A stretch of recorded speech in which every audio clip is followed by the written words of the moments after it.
اليوم الخامس في مهرجان البحر الأحمر السينمائي النسخة الرابعة مع نفل يا أصدقاء.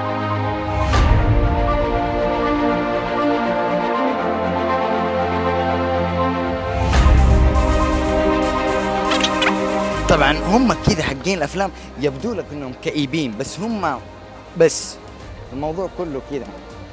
أحلى شيء في الجو العام هنا يعني اللي عنده شغلة، عنده حاجة، عنده ذا، يلقى له السلام عليكم، كيف حالك يا صديقي؟ بس كلمة على السريع كذا. انتم متواجدين هنا ليش؟ متواجدين صراحة نغطي أو نطلع للناس أعمالنا اللي قمنا فيها، وندور فرص ما بيننا وبين الشركات المتواجدة على أساس أن نظهر في أبهى صورة في أعمالنا القادمة بإذن الله.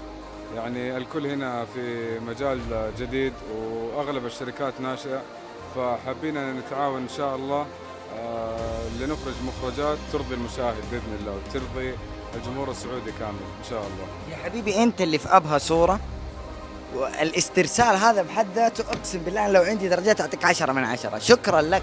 إيش الجماعة، أنا أعرف جدة كذا تجيب ناس حلوين والله. تو كذا من مصر أنا كذا أحسك مصري، أحسك معك شركة. احنا ترند في اف اكس. ترند في اف اكس. حلو بالعربي. ترند للمؤثرات البصرية. ترند للمؤثرات البصرية. بتعمل ايه؟ أعمال ما بعد الإنتاج. بوست برودكشن. تجيلي بقى أنت بالعربي، قولي بالعربي. بوست برودكشن. وأنت معايا. وأنتي؟ أنا معاهم. الله يعينكم عليه. فمان الله. شكرا لك.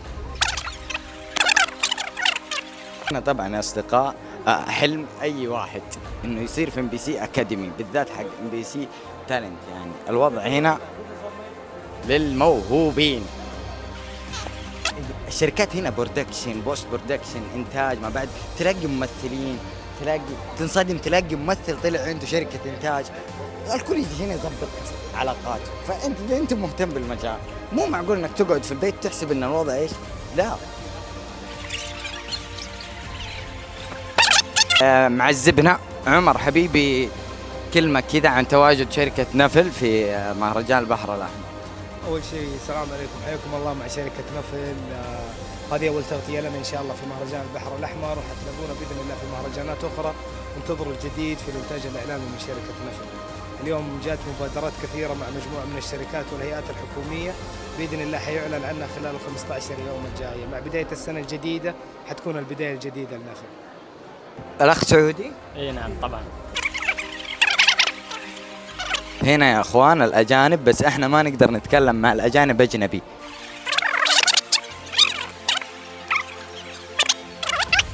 كاردشم جنايدن. بالتركي الوضع يا حبيبي، احنا تركي عربي اي حاجه. اي حاجه. Hello, welcome to Saudi Arabia. Tell me about your company. My company is called OFNZ and we're here to represent 10 New Zealand gaming companies and some film companies as well, because they all want to come up and work in this region. They want to work in Saudi Arabia in particular. So we have some of New Zealand's largest game studios on our books, say Pickpock. We have some smaller ones as well. We have a games company that we work with who's developed a game for the Vision Pro. So if any of your clients, anyone of your customers buy a Vision Pro, one of the New Zealand games is preloaded on it. One of only 6 games preloaded when they buy.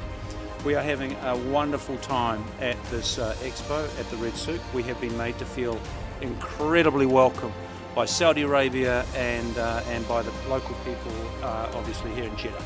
We've had people winding down their windows and calling out, welcome to Jeddah. It's been a very lovely experience. Thank you. Welcome to Jeddah. Hello. Thank you.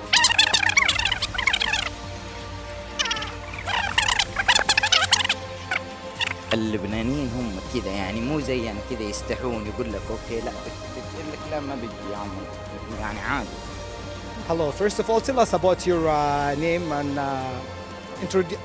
introduce and about yourself. Okay. I'm Emily Ashby. I'm an actress in the United States, in Los Angeles and Utah, and I, as well as a producer too as well. Oh, that's really great. How do you see the Ritzy International Film Festival for this year, actually, for the fourth circulation for it? It's my first year at the Red Sea Film Festival, and it is incredible. I've been to a lot of festivals, and my husband and I run a genre film festival in the United States. So I will say it's very impressive. It's very beautiful. I love the marketplace and how they have all the studio production so easily accessible. Just the whole display of everything is just absolutely incredible. The films that we have gotten to see are magnificent. Okay. Would you think about actually having a new film for the next period of this festival, or no? Would you love to work with Saudi producers? I would love to work with Saudi producers. In fact, it's my first time ever in Saudi Arabia coming out here, and I have met so many wonderful directors that have talked to me about possibly bringing me onto some projects out here. So yes, I would love to work with anybody out here, and I would be happy to do that. In fact, Saudi Arabia has been one of my most favorite countries I have ever traveled to. Oh, that's really great. So from this place, we will do contact with you as a new company in production. We work in about a couple of projects now. Oh, we can work it together, and Yes. it can be our first working for us and you too. yes, I would absolutely love that. Thank you so much. Welcome to Nefel.